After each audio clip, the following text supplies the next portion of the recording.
बिस्मिल्लाहिर्रहमानिर्रहीम अस्सलाम वालेकुम माय डियर स्टूडेंट्स इलेक्ट्रिसिटी के न्यूमेरिकल्स थे तो मैंने सोचा आज इनको करा देते हैं और आई विश कि आप बहुत अच्छे तरीके से इसको कंसंट्रेट करें और आप अच्छा समझेंगे उम्मीद है।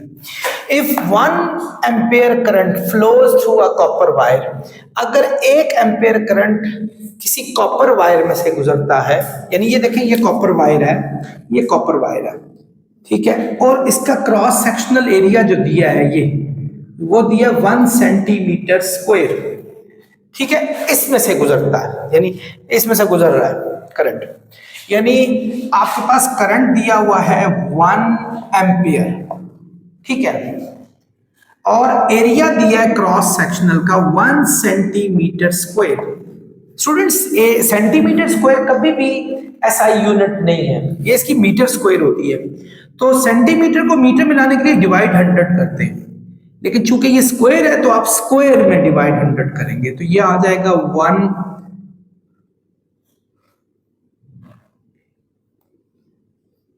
आई होप यही आ रहा है, 1 2 3 4, यस, मीटर स्क्वायर, ये हमारे पास एरिया आ गया स्टूडेंट्स मीटर स्क्वायर में।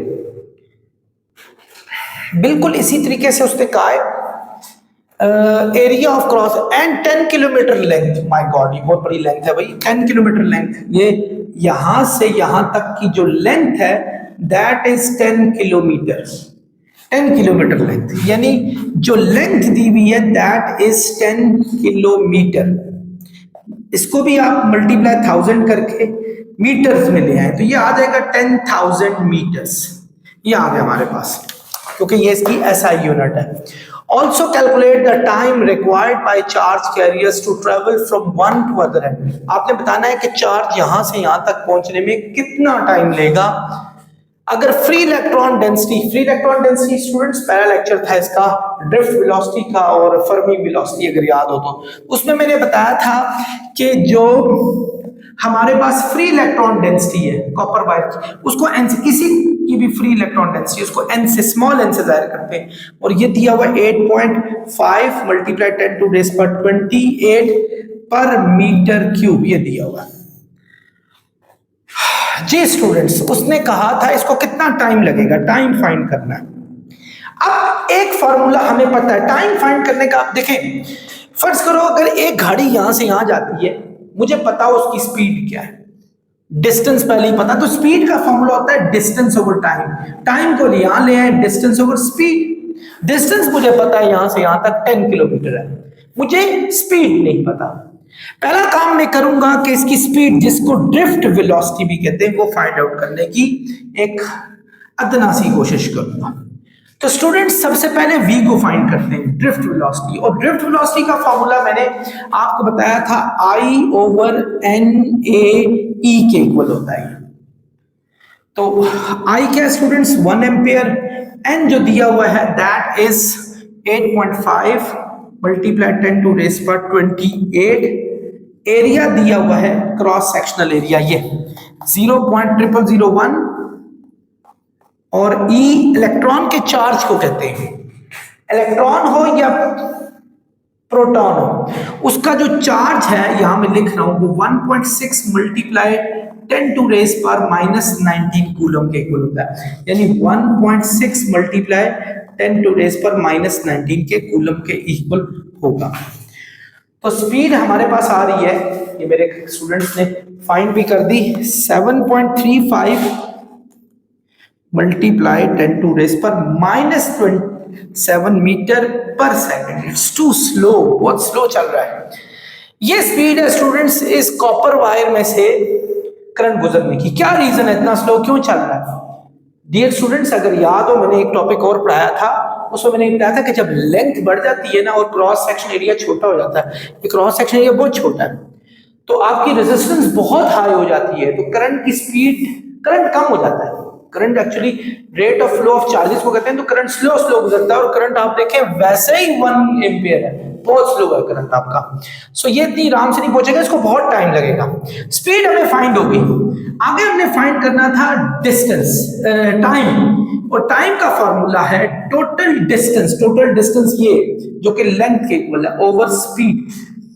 टोटल डिस्टेंस कितना था 10 किलोमीटर, जिसको मैंने यहाँ मीटर्स में लाया था 10,000 मीटर, 10,000 मीटर। और स्पीड है हमारी 7.35 मल्टीप्लाई 10⁻⁻⁷।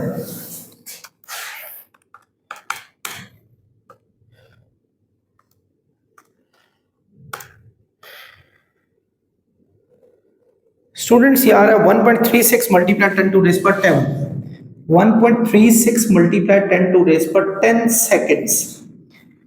ये बहुत बड़ी वैल्यू है सेकंड्स में। इसको हम ईयर्स में फाइंड करते हैं, साल में। देखते हैं कितने साल में पहुंचेगा ये करंट। यानी अगर मैं इसको डिवाइड सेकंड को मिनट में अगर चेंज करना चाहूं तो डिवाइड 60 से करूंगा, और अगर मिनट को आवर में लाऊं तो एक मिनट में 60, एक आवर में 60 मिनट होते हैं तो मुझे 60 से डिवाइड करना पड़ेगा। और अगर मैं आवर्स में लाऊं तो 24 आवर्स में मैं लेकर आऊंगा। ठीक है, एक दिन में 24 घंटे, डेज में लाऊं, सॉरी डेज में, तो 24 से मैं करूंगा। तो अगर ईयर्स में लाऊं तो एक साल में 365 ईयर्स होते हैं, तो मैं 365 से डिवाइड करूंगा। दोबारा सुने, टाइम सेकंड में था, मिनट में लाने के लिए डिवाइड 60 किया, आवर में लाने के लिए मजीद डिवाइड 60 किया, डेज में लाने के लिए 24 आवर्स हो गए एक दिन में। सो डिवाइड करने से, आई एम सॉरी, ये इलेक्ट्रिसिटी थोड़ा सा ब्रेक डाउन हो गया था, तो आपका 431 ईयर्स आ गया। ये टोटल साल लगे हैं जी उस करंट को पहुंचते। सो याद रखें कि इसीलिए यही एक रीजन थी। आपको मैं एक बड़े मजे की बात बताऊं कि डीसी से एसी करंट की तरफ रेवोल्यूशनाइजेशन क्यों हुई, कि डीसी करंट, बहुत सारा करंट जो है ना, रेजिस्टेंस हाई होने की वजह से नहीं गुजर सकता था। तो ये बाद में जब ट्रांसफार्मर का कॉन्सेप्ट आया तो एसी करंट हमारा आना शुरू हुआ। और देखें आप कितनी जल्दी एक ग्रिड ऑन होता है और पूरे का पूरा टाउन जो है वो रोशन हो जाता है। इंशाल्लाह एसी का जब चैप्टर स्टार्ट करेंगे तो बड़ी तफसील से बताऊंगा ऐसा क्यों हुआ। अभी आप इसका स्क्रीनशॉट ले सकते हैं। डियर स्टूडेंट्स, क्वेश्चन नंबर 2 है, calculate the flow of charges per unit time. हमने charges per unit time find करने inside the EMF source. EMF source जो था ना बैटरी का, ये बैटरी का सोर्स है, इसके अंदर फाइंड करने हैं, इसके अंदर, यानी ये बैटरी लगी हुई है, इसके अंदर फाइंड करने। हैविंग पोटेंशियल 2 वोल्ट, इसके अंदर का जो पोटेंशियल है, पोटेंशियल को V से जाहिर करते हैं, 2 volt, and terminals are connected with each other having internal resistance 0.02 ohm. और इसके अंदर जो इंटरनल रेजिस्टेंस है, जिसको स्मॉल r से जाहिर करते हैं, वो हमारे पास दिया हुआ है 0.02 ओम। अच्छा, ये ईएमएफ सोर्स है एक्चुअली, इसको ईएमएफ ई से भी, इससे फर्क नहीं पड़ता, आप वी भी नाम रख सकते हैं। तो कह रहा है कि आपने charges per unit time, charges per unit time find करना है। स्टूडेंट्स, अगर आपको डेफिनेशन याद हो, इस चैप्टर का पहला टॉपिक मैंने समझाया था, तो चार्जेस पर यूनिट टाइम को करंट भी कहते होते हैं। करंट फाइंड करना है एक्चुअली, थोड़ा सा उसने आपको एक कंफ्यूज करने के लिए चार्जेस पर यूनिट टाइम बता दिया। Charges per unit time is always current. तो आप लोगों ने ओहम लॉ पढ़ा होगा, अगर याद हो, ओहम्स लॉ क्या था students? V is equal to I R. V को I भी कह सकते हैं, R चूंकि स्मॉल रखा हुआ है तो स्मॉल रख लो। तो I की वैल्यू होगी E ओवर R, ठीक है। E क्या है स्टूडेंट्स? हमारे पास 2 वोल्ट, और R हमारे पास दिया हुआ है 0.02 ओहम। तो इन दोनों को डिवाइड करो, 100 वोल्ट पर ओहम आ जाएगा, जिसको हम एम्पियर भी कहते हैं। ये हमारे पास आ गया। डियर स्टूडेंट्स, क्वेश्चन नंबर 3 है, calculate the terminal potential of EMF source. यानी आपके पास एक ईएमएफ सोर्स बैटरी के तौर पे दिया हुआ है, ठीक है, और उसमें से करंट निकल रहा है। कहता इफ इंटरनल रेजिस्टेंस, यानी इसके अंदर की जो रेजिस्टेंस है, दैट इज, यानी इसके अंदर जो रेजिस्टेंस है वो 10 ओहम दी हुई है, ठीक है, and current and internal potential are 1 volt, 1 ampere and 10 volt. यानी इसके अंदर जो ईएमएफ है वो हमारे पास जो दी हुई है 10 वोल्ट दी हुई है, और उसके जो करंट दिया हुआ है दैट इज 1 एम्पियर, ये दिया हुआ है हमारे पास।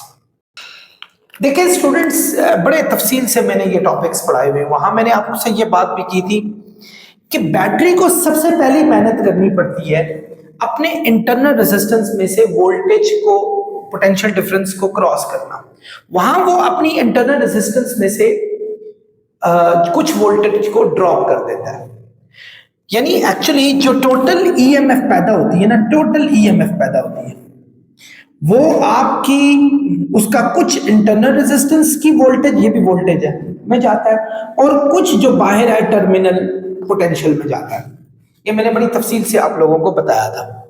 ठीक है, ये फार्मूला कि फर्ज करो अगर बैटरी टोटल जनरेट करती है 50 वोल्ट और इंटरनल रेजिस्टेंस में 10 वोल्ट जाया कर देती है, तो बाकी कितना रहेगा 40 वोल्ट। तो टर्मिनल्स में जो बाहर आएगा पोटेंशियल वो आएगा उसका 40 वोल्ट, यानी बाकी वो। तो ये टर्मिनल वोल्टेज एक्चुअली उसका फॉर्मूला हमारे पास E माइनस आई आर के इक्वल हो जाता है। इसको नंबर 1 नाम रख लेते हैं।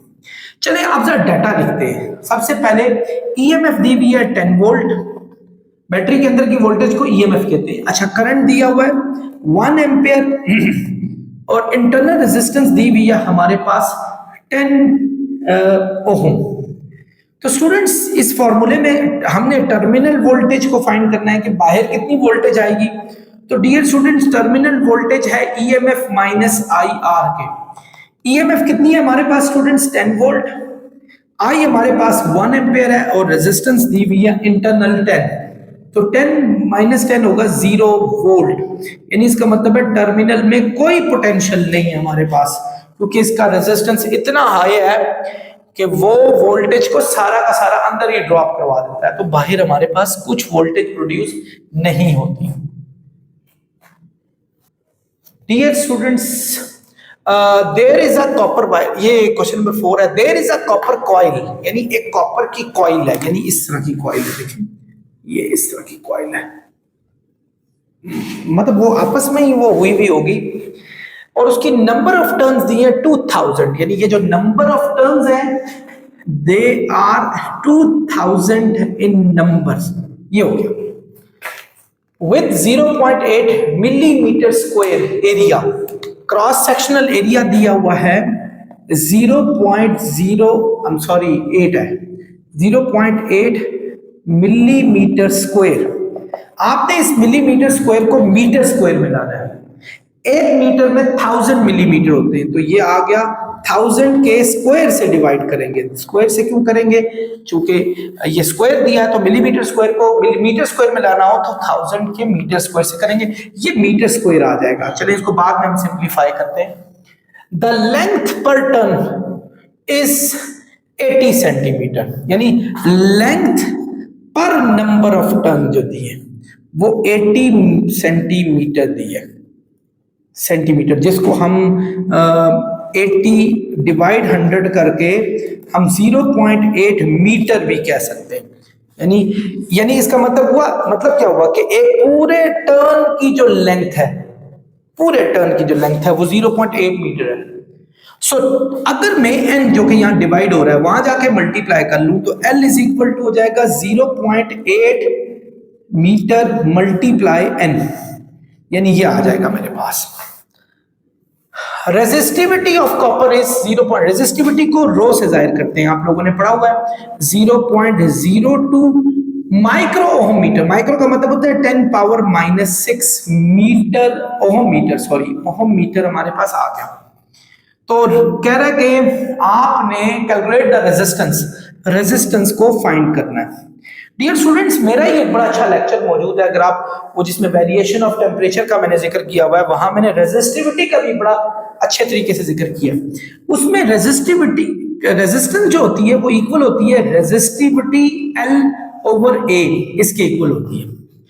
तो रेजिस्टिविटी रो हमारे पास इसकी वैल्यू क्या है? रो की वैल्यू है 0.02 मल्टीप्लाई 10⁻⁻⁶। L हमारे पास क्या है? 0.8 n ओवर एरिया दिया हुआ है स्टूडेंट्स हमारे पास 0.8 डिवाइड डिवाइड ऊपर जाके मल्टीप्लाई हो जाएगा। चले हम अगले स्टेप में करते हैं। डिवाइड 1000 का स्क्वायर, ये दिया हुआ है। मजीद सॉल्व करेंगे, जगह हमारे पास काफी है, कोई मसला नहीं। इस n की वैल्यू लगाएंगे। n की वैल्यू है स्टूडेंट्स हमारे पास वेयर 2000। देखें 0.02 मल्टीप्लाई 10 टू रेस पर -6 0.8 और ये 2000 है हमारे पास। ये डिवाइड हो रहा है स्टूडेंट्स, ये ऊपर जाके मल्टीप्लाई हो जाएगा, यानी ये 1000 का स्क्वायर आ जाएगा और नीचे दिया हुआ है 0.8, यही दिया हुआ है। यस, ये भी 0.8 था। चले अच्छा हो गया, 0.8 और 0.8 आपस में कैंसिल हो गए। बाकियों को आप कैलकुलेटर की मदद से सॉल्व करें तो आंसर आएगा 40 ओहम। ये मेरी स्टूडेंट है पीछे कैलकुलेटर शो कर रही है कि सर ये आया है उनने। वैसे भी इसके कितने 1 2 3 6 जीरो आएंगे, 6 0 के साथ कटे 2000 को जब इससे 40, यस बिल्कुल ठीक 40 ओहम आ गया। आप अपना आंसर चेक कर सकते हैं। आई होप आप लोगों को समझ भी आ गई। डियर स्टूडेंट्स, क्वेश्चन है, a piece of silver wire है, एक सिल्वर वायर है जिसकी रेजिस्टेंस दी है 1 ओहम, यानी सिल्वर वायर की रेजिस्टेंस दी हुई है 1 ओहम, ये दी है स्टूडेंट्स। चलें जी, मान लिया। What will be the resistance of magnum wire है, बात रेजिस्टेंस इसकी कर रहा है तो वहां चला गया। मैग्नम वायर की क्या रेजिस्टेंस होगी? मैग्नम के लिए हम एम का नाम रख लेते हैं, उसकी रेजिस्टेंस क्या होगी? अगर मैग्नम की वायर 1/3 लेंथ हो जाए और डायमीटर भी 1/3 हो जाए, यानी मैग्नम की वायर की जो लेंथ है, अच्छा अभी हमें सिल्वर की तो लेंथ पता ही नहीं चली, तो लेंथ ऑफ सिल्वर यहां रख लें। लेंथ ऑफ सिल्वर वो क्या है हमारे पास L, और डायमीटर ऑफ सिल्वर वो रख लेते हैं D।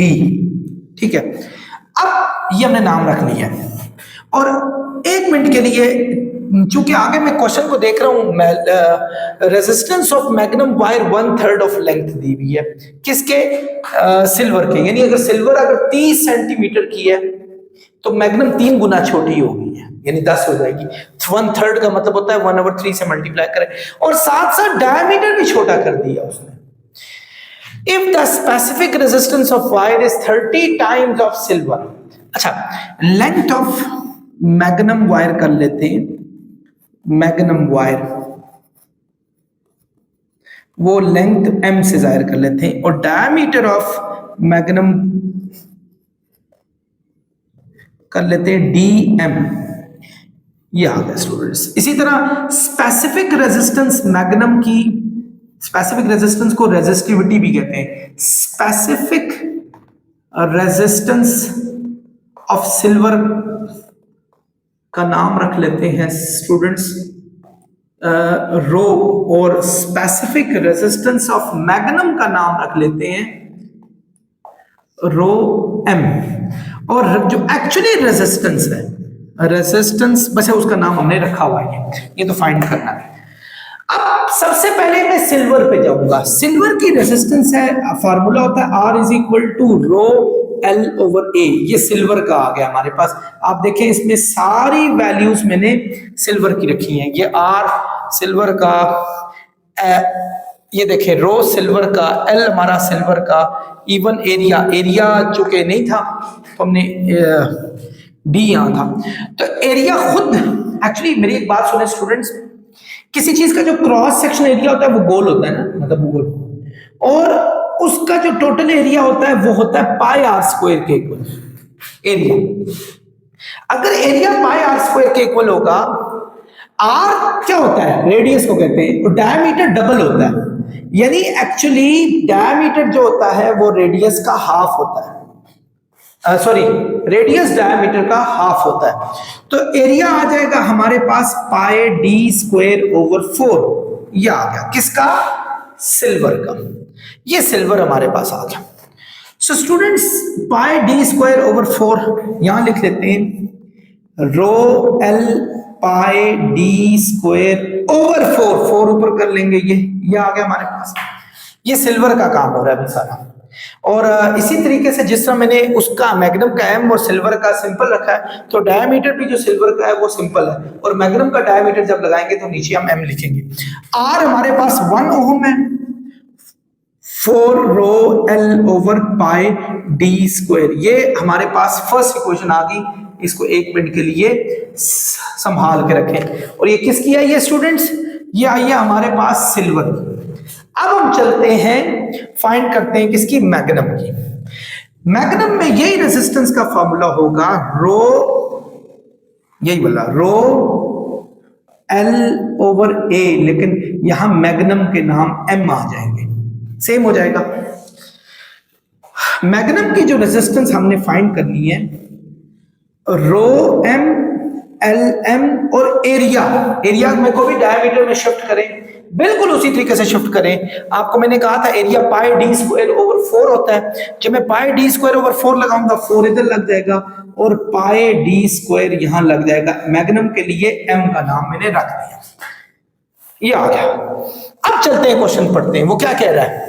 कहता है देखें, लेंथ 1/3 कर लिया। ये लेंथ यानी एक्चुअली जब डाटा यहां लिखते हैं, मैंने सॉरी यहां डाटा नहीं लिखा, जब हम लेंथ मैग्नम की करेंगे वो 1/3 ऑफ हो गई है सिल्वर, और एरिया भी मैग्नम का, एरिया नहीं सॉरी डायमीटर भी मैग्नम का हमारा 1/3 of total diameter of silver हो गया।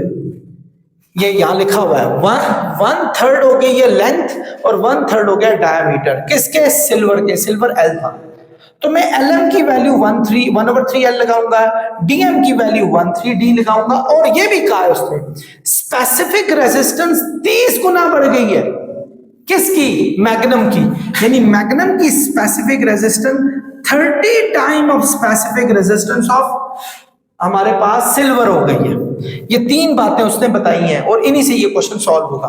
देखें इधर Rm हमने फाइंड करना है 4, इस जगह पर रो एम की जगह पर हम लगाएंगे 30 डेंसिटी कह रहा हूं स्पेसिफिक रेजिस्टेंस ऑफ सिल्वर। इसी तरह एलएम की जगह पर लगाएंगे 1/3 L। इसी तरह पाई की जगह पे पाई लगाएंगे, डीएम की जगह पे लगाएंगे ये 1/3 D ये लगाएंगे। अब स्टूडेंट्स अगर इसको मजीद सॉल्व करते हैं, और इसका स्क्वायर भी है इसके ऊपर, इसको मजीद सॉल्व करते हैं, आर एम इक्वल होगा 4 30s are 120 और ये रो एल ओवर 3, वैसे 3 10s are 30 ये हो रहा है, 10 4s are 40 लिख लें, 40 रो एल ओवर पाई 1/3 का स्क्वायर हो जाएगा 1/9 और डी स्क्वायर, ये हमारे पास आ गया। स्टूडेंट्स यहां हमारे पास दिया हुआ 9 डिवाइड हो रहा है। जब मैं इसको ऊपर जाके शिफ्ट करूंगा, ये ऊपर जाके क्या हो जाएगा स्टूडेंट्स? मल्टीप्लाई हो जाएगा। यानी R M is equal to 40 multiply 9 rho L over pi D square मेरे पास आ गया।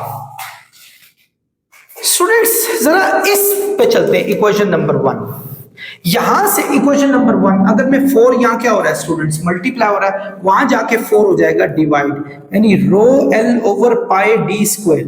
अगर मैं इस वैल्यू को rho L over pi D square, ये rho L over pi D square यानी इस जगह पर 1/4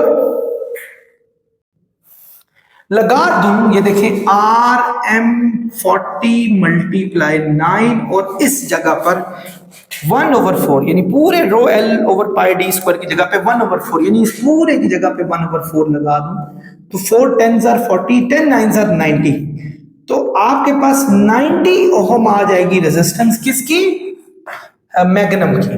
सो आई होप समझ आ गई होगी। इसमें एक बात समझने वाली है, मैग्नम लेंथ सिल्वर के मुकाबले में 3 टाइम्स कम है और डायमीटर में भी 3 टाइम्स कम है, और जबकि स्पेसिफिक रेजिस्टेंस में 30 टाइम्स ज्यादा है। तो आपने इसको पहले सिल्वर को सॉल्व करना है, फिर सिल्वर की वैल्यूज आपने उसमें लगाकर इसको सॉल्व करना है। आई होप आप समझ गए होंगे। ठीक है स्टूडेंट्स, लास्ट क्वेश्चन की तरफ राग़िब में हम calculate the current that flows in 1 ohm resistor, यानी इस 1 ओहम रेजिस्टर में कितना करंट है, ये इसमें ये वाले में ये हमने बताना है। ये हमारे पास पूरा एक सर्किट दिया हुआ है जिसमें हमारे पास एक बैटरी की ईएमएफ दी है 6 वोल्ट और एक बैटरी 9 वोल्ट दी है। अगर गौर से देखें ना, करंट का लूप को समझने की कोशिश करें, मैश एनालिसिस, ये मैंने समझाए भी थे आपको उसमें थ्योरी में कि करंट हमेशा आपका पॉजिटिव से नेगेटिव की तरफ फ्लो करता है। देखें ये आपका करंट फ्लो करेगा एक्चुअली इसमें, फर्ज करें इसका नाम करंट 1 रख लेते हैं, हमारा करंट यू फ्लो करेगा, लेकिन यहां आपका करंट प्लस ये और माइनस ये, तो आपका करंट ये यहां इस तरीके से फ्लो करेगा, इसको I2 कहेंगे। एक्चुअली जब इस रेजिस्टर की बात आएगी जिसका जिक्र भी यहाँ किया गया, ये करंट जब इसमें से जाएगा तो यहां से करंट आएगा, तो दोनों करंट एक दूसरे के साथ टैकल हो रहे हैं। तो अगर फर्ज करो यहां से 5 एम्पेयर गुजर रहा है, वहां से 3 एम्पेयर गुजर रहा है, तो दोनों को माइनस कर दो क्योंकि दोनों अपोजिट डायरेक्शन से आ रहे हैं, वो एक दूसरे को ऐड नहीं करेंगे बल्कि सबट्रैक्ट करेंगे। तो 5 में से 3 गया 2 एम्पेयर, फिर 2 एम्पेयर करंट हमारे पास आएगा अगर यहां से 5 जा रहा हो ऊपर से 3 आ रहा हो। सो ऐसे है, और इसको सॉल्व करना हमने किरचॉफ्स केवीएल लगा के दोनों को सॉल्व करना है।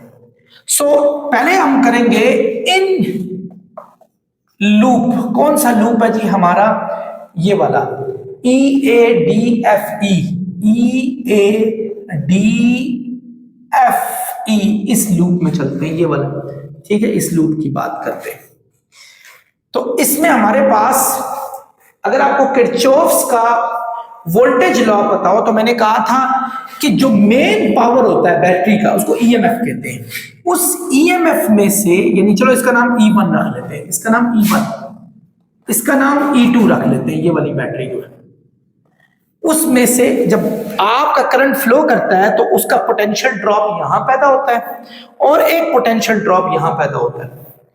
अच्छा, ये करंट इसमें से तो गुजरेगा, यानी एक पोटेंशियल ड्रॉप इसका V1 में पैदा होगा, ये वाला जो 3 ओम वाला है, लेकिन यहां जो पोटेंशियल ड्रॉप पैदा होगा वो हमारे पास, ये मैंने डेल्टा V लिख लेता हूं, डेल्टा V1, और एक पोटेंशियल ड्रॉप आपका V2 में पैदा होगा। फर्ज करें इसका पोटेंशियल ड्रॉप V1 है, इसका पोटेंशियल ड्रॉप V2 है, इसका पोटेंशियल ड्रॉप V3 है और इसका पोटेंशियल ड्रॉप V4 में पैदा हो रहा है। सो एक हमारे पास पोटेंशियल ड्रॉप यहां पैदा हुआ, एक यहां पैदा होगा, जिसको हम डेल्टा V2 देंगे, तो इनका सम 0 होना चाहिए। दिस इज KVL, ये हमारे पास किरचॉफ्स वोल्टेज लॉ दिया हुआ था, अगर आपको याद हो। अब जरा पढ़ते हैं इसको। E1 ये हमारे पास क्या था, डेल्टा V1 किस जगह पर है, इधर।